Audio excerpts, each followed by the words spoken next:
मंजिलें मिल ही जाएगी भटक कर ही सही, मंजिलें मिल ही जाएगी भटक कर ही सही, गुमराह तो वो है जो घर से निकले ही नहीं। जोहार, आदाब, नमस्कार, मैं जुबैर अहमद।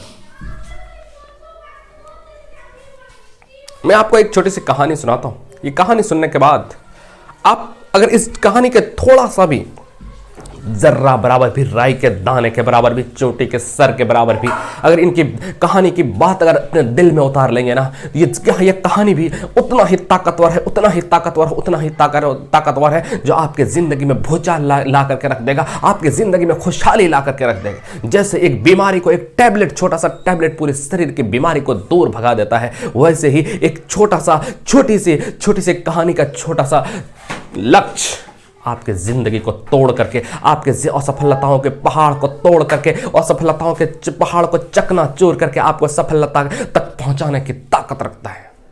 एक बार एक कुटिया में एक साधु बाबा रहते थे और उसके साथ बहुत सारे शिष्य रहते थे। एक बार हुआ यूं, बहुत सारी पानी आई, इतनी बारिश हुई कि बाढ़ आ गई। जब बाढ़ आ गए तो सब शिष्य लोग भागने लगे और जाते जाते गुरुजी से भी कहा कि गुरुजी चलिए, आप बाढ़ आ जाएंगे, बहुत तेज पानी आ रही है, बहुत तेज पानी आ रही है, आप बह जाएंगे इस बाढ़ में।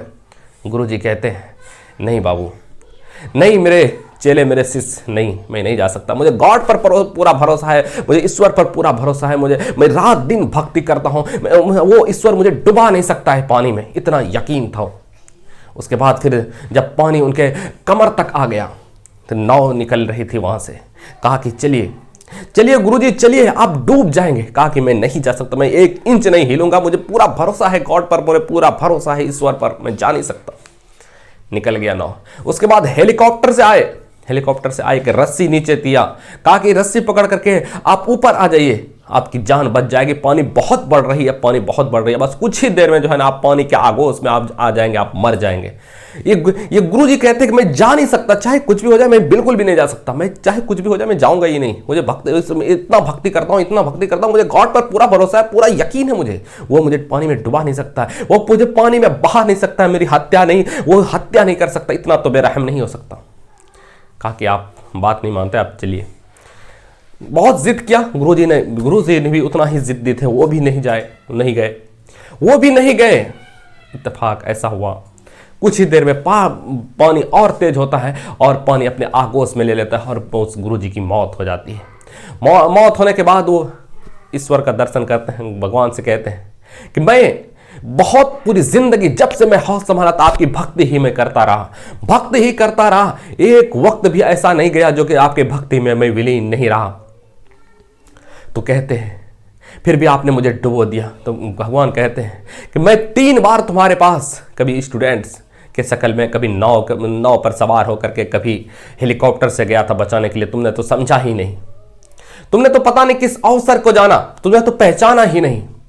उसी तरह से ये कहानी हमें जो शिक्षा देती है, ये कहानी हमें ये शिक्षा देती है कि आपके पास बहुत चांसेस हैं, बहुत गोल्डन चांस आपके पास आते हैं, बहुत मौके आते हैं, बहुत अपॉर्चुनिटी आती है, लेकिन आप ये कह करके उन्हें छोड़ देते हैं, या अवसर को आप पहचान नहीं पाते हैं, ये कह करके आप छोड़ देते हैं कि शायद आने वाला समय, अभी क्या मेरी उम्र हुई है, अभी इतनी जल्दी क्या है, बाद में कर लेंगे ना, ये अभी कौन करेगा, बाद में कर लेंगे। ये बाद में टालने वाली आदत आपको नुकसान पहुंचाती है। आप क्या सोचते हैं, ये टालने वाले टाल करके कहां तक आप खींच करके ले जाएंगे। कल भी करना ही पड़ेगा और आज भी करना ही पड़ेगा, तो फिर देर किस बात की है, किस इंतजार में देर है। और आप यकीन मानिए, पहले जो मिल जाती है ना, बाद में उससे भी कठिन हो जाता है, बहुत कठिन हो जाता है। समय, हालात बदल जाते हैं, सिचुएशन बदल जाते हैं, परिस्थितियां बदल जाती है। आप बैठ करके मत रहिए। क्यों बैठते हैं, बैठ करके रहते, क्यों इस इंतजार में रहते कि हमसे बहुत अच्छी मिल जाएगी, अच्छी मिलने वाली नहीं है। लोगों की कमी नहीं है, टैलेंट की कमी नहीं है, मेहनत करने वालों की कमी नहीं है। मेहनत करने वाले लगातार बढ़ते जा रहे हैं, स्ट्रगल करने वाले लगातार स्ट्रगल कर रहे हैं। और आप ये बैठ करके ये सोचते हैं कि शायद अच्छी जॉब मिल जाएगी, अच्छे मौके मिल जाएंगे, तब करेंगे।